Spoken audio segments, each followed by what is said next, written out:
ಮಂಡ್ಯ ಜಿಲ್ಲಾಡಳಿತದ ನಿರ್ಲಕ್ಷ್ಯಕ್ಕೆ ವಿಶ್ವೇಶ್ವರಯ್ಯ ನಾಲೆ ಯಮಸ್ವರೂಪಿಯಾಗಿದೆ. ಪದೇ ಪದೇ ನಾಲೆಗೆ ವಾಹನಗಳು ಪಲ್ಟಿ ಆಗ್ತಾನೆ ಇವೆ.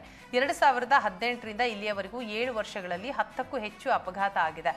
ಬರೋಬ್ಬರಿ 45ಕ್ಕೂ ಹೆಚ್ಚು ಮಂದಿ ಜಲಸಮಾಧಿಯಾಗಿದ್ದಾರೆ. ಹೀಗಿದ್ದರೂ ಸಹ ಸಾಲು ಸಾಲು ದುರಂತಗಳ ಬಳಿಕವೂ ಜಿಲ್ಲಾಡಳಿತ ಮತ್ತು ಜನಪ್ರತಿನಿಧಿಗಳು ಮಾತ್ರ ಎಚ್ಚೆತ್ತುಕೊಂಡಿಲ್ಲ. 2 ದಿನದ ಹಿಂದೆಯೂ ಯರಹಳ್ಳಿ ಬಳಿ ವಿಸಿ ನಾಲೆಗೆ ಕಾರು ಪಲ್ಟಿಯಾಗಿತ್ತು.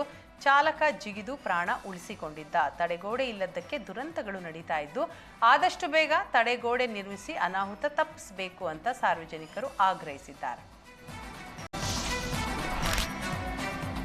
ದಾವಣಗೆರೆ ಜಿಲ್ಲೆ ಜಗಳೂರಿನಲ್ಲಿ ಜೆಸಿಬಿಗಳು ಘರ್ಜಿಸಿವೆ.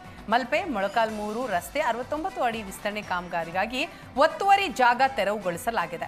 ದಾವಣಗೆರೆ ಜಿಲ್ಲೆ ಜಗಳೂರು ಪಟ್ಟಣದ ಮಧ್ಯಭಾಗದಲ್ಲಿ ಹಾದು ಹೋಗಿರುವ ರಾಜ್ಯ ಹೆದ್ದಾರಿಯ ಅಕ್ಕಪಕ್ಕ ಸರ್ಕಾರಿ ಜಾಗ ಒತ್ತುವರಿ ಆಗಿತ್ತು. ಇದೀಗ ಜಿಲ್ಲಾಡಳಿತ ಸರ್ಕಾರಿ ಜಾಗ ಒತ್ತುವರಿ ತೆರವು ಮಾಡಿದೆ. ನವೆಂಬರ್ 3ರವರೆಗೆ ಕಟ್ಟಡಗಳ ತೆರವಿಗೆ ಜಿಲ್ಲಾಡಳಿತ ಗಡುವು ನೀಡಿತ್ತು. ಕೆಲವರು ಕಟ್ಟಡ ತೆರವು ಮಾಡದೇ ಇರೋದಕ್ಕೆ ಜೆಸಿಬಿ ಮೂಲಕ ಅಧಿಕೃತ ಕಟ್ಟಡಗಳನ್ನ ಕೆಡವಿದೆ. ಕೆಎಂಎಫ್ ನಂದಿನಿ ತುಪ್ಪದ ದರ ದಿಢೀರ್ ಏರಿಕೆಯಾಗಿದೆ. 610 ರೂಪಾಯಿ ಇದ್ದಂತಹ ನಂದಿನಿ ತುಪ್ಪದ ಬೆಲೆ 700 ರೂಪಾಯಿಗೆ ಏರಿಕೆ ಮಾಡಲಾಗಿದ್ದು, ಇವತ್ತಿನಿಂದಲೇ ಪರಿಷ್ಕೃತ ದರ ಜಾರಿ ಮಾಡಲಾಗಿದೆ. ಇತ್ತೀಚೆಗಷ್ಟೇ ಕೇಂದ್ರದಿಂದ ಜಿಎಸ್ಟಿ ಇಳಿಕೆ ಆದಾಗ ತುಪ್ಪದ ಬೆಲೆ 650ರಿಂದ 610ಕ್ಕೆ ಇಳಿಕೆ ಆಗಿತ್ತು. ಆದರೆ ಈಗ ಬೆಲೆ ಏರಿಕೆ ಮಾಡುವ ಮೂಲಕ ಕೆಎಂಎಫ್ ಜಿಎಸ್ಟಿ ದರ ಇಳಿಕೆಯ ಲಾಭ ಗ್ರಾಹಕರಿಗೆ ಸಿಗದ ಹಾಗೆ ಮಾಡಿದೆ. 40 ರೂಪಾಯಿ ಜಿಎಸ್ಟಿ ದರ ಇಳಿಕೆಯಾದರೆ ಕೆಎಂಎಫ್ನಿಂದ 90 ರೂಪಾಯಿ ಹೆಚ್ಚಳ ಮಾಡಲಾಗಿದೆ. ವಿದ್ಯುತ್ ಬಳಕೆಗೆ ಸ್ಮಾರ್ಟ್ ಮೀಟರ್ ಅಳವಡಿಕೆಯ ಬೆನ್ನಲ್ಲೇ ಇದೀಗ ಕಾವೇರಿ ನೀರಿನ ಬಳಕೆಯ ಮೇಲೆ ನಿಯಂತ್ರಣ ತರಲು ಸ್ಮಾರ್ಟ್ ಮೀಟರ್ ಅಳವಡಿಕೆಗೆ ಬಿಡಬ್ಲ್ಯೂಎಸ್ಎಸ್ಬಿ ಮುಂದಾಗಿದೆ.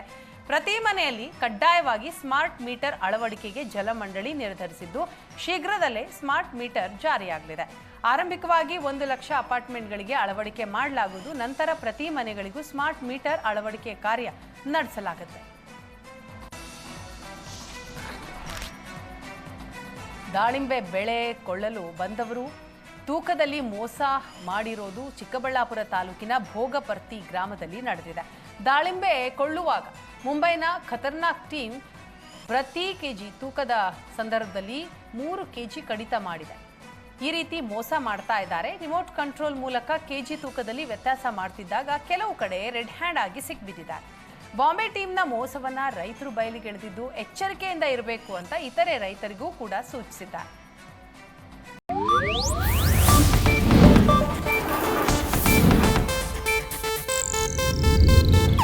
ಇದು ಏಷ್ಯಾನೆಟ್ ನ್ಯೂಸ್ ನೆಟ್ವರ್ಕ್ ಪ್ರಸ್ತುತಿ.